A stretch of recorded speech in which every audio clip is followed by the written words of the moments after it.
You're listening to Greater Good Radio Hawaii. Please visit us online at greatergoodradio.com. Today's guests are students from Hawaii Pacific University and California State University, Chico, from the Student in Free Enterprise team. How many of you guys, is this the first time that you're in Hawaii? Me, first time. But all you other guys have been here before? Yeah. I was really little. Are you rich kids or what's up? Absolutely. Just very fortunate. Yeah, came for spring break. We raised $11,000, our senior class did, and some of us came over. So, yeah, that's... What do you mean you raised that? You went home and asked for it, or what? No, we did yard sales, and we did an auction where we auctioned ourselves off to do, like, manual labor or whatever we're good at, which wasn't much. Okay, other that's than lifting heavy things, you know. We won't go into that. What about for dates, Justin? Dates? No, we didn't do that, James. No one pays to date me, I guess. I was wondering, what is the meaning of SIFE to you, and what are you going to take from the experience from being a part of the organization and also just being a part of this time that you're going to be able to work at Greater Good Radio? I think that's all you, James. Everything that we do is with just doing this with Greater Good Radio. I mean, SIFE has provided us the opportunity to like actually think about taking a step out there and saying, hey, what the heck, why don't we go to Hawaii and work with some really great people on, spreading social entrepreneurship. But in general, I mean, just the context and the people we meet through SIFE and, Greater Good Radio, I mean, I can't comprehend the president, of PBS. Like, I would never have met him, in any venue, even if I said I was going to become some really rich, powerful person. At age 22...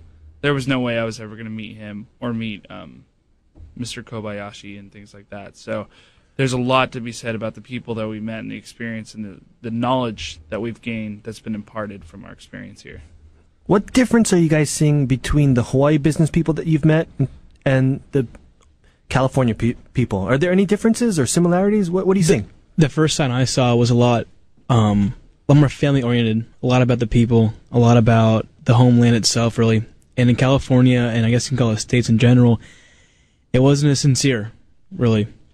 Just a lot more feeling. Yeah, they didn't seem nearly as stressed as some of the people out there either. That's because they aren't. Yeah. There's a cough button, Nate, to use. So what do you guys think for you guys as business people? I mean, when you look at Hawaii, is it somewhere that you'd want to do business, or are you looking more at mainland, or what are you guys looking at? Absolutely. I think there's a lot of opportunities in Hawaii. I mean, you could say that a lot of the industries on the mainland are kind of tied up in corporations and stuff, and it seems here there's a lot more opportunity for someone to kind of step out on their own and make things happen. I don't know if that's just because of the people I've been around, but it really seems that way. Yeah, and that interview that was held earlier, it's just, he was right. And, I mean, Jeff Watanabe? Yeah, Jeff, that there is a gap that's going on. And, I've been here. I was here this summer. I'll probably be back this next summer. And I was here during spring break. And you can see it. There was, there's tourism. And that's mainly what people think is the economy of, Hawaii. And really, there's a lot of opportunity in a lot of different sectors that just haven't been touched yet. I mean, and I could see Hawaii being really a new, in a sense, like San Francisco or a new LA, a new place, because really, you're the guys, I mean, Hawaii is the next stop over to Japan and China. And, why is this not the hub for everyone to meet? And why is it like San Francisco or... It's not? No. Well, why are there still conferences in San Francisco? It's really, this should be, the next London, because everyone considers London, the past, one of the main cities to do all your business in. So, like, Oahu, Honolulu should be that next spot. Do you think that by being a part of this program and coming here and meeting these people from Hawaii, that it kind of gives you a different perspective in how you can integrate, nonprofit or community work with business, and how it's basically a prerequisite almost? I work with a nonprofit back home, and it's definitely a greater perspective here than it seems over there.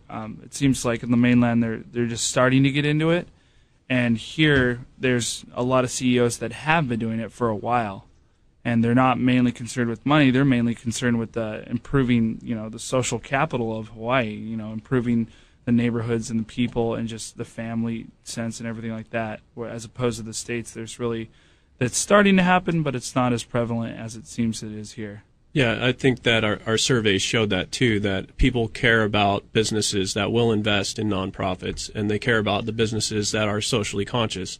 And I think that on the mainland, the difference is that nobody knows about those companies, because you have more of a small town atmosphere, small island atmosphere for this.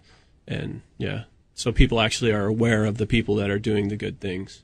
So the surveys that you're talking about, can you explain that real quick of, what you guys did and so on?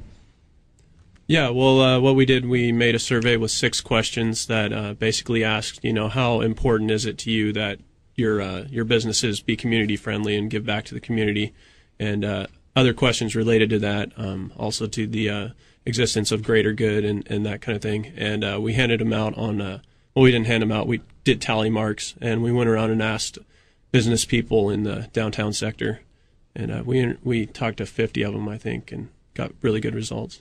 And during those surveys, did it really open your eyes? And were those results that you expected, or was it a wow kind of response? Yeah, they opened my eyes a lot.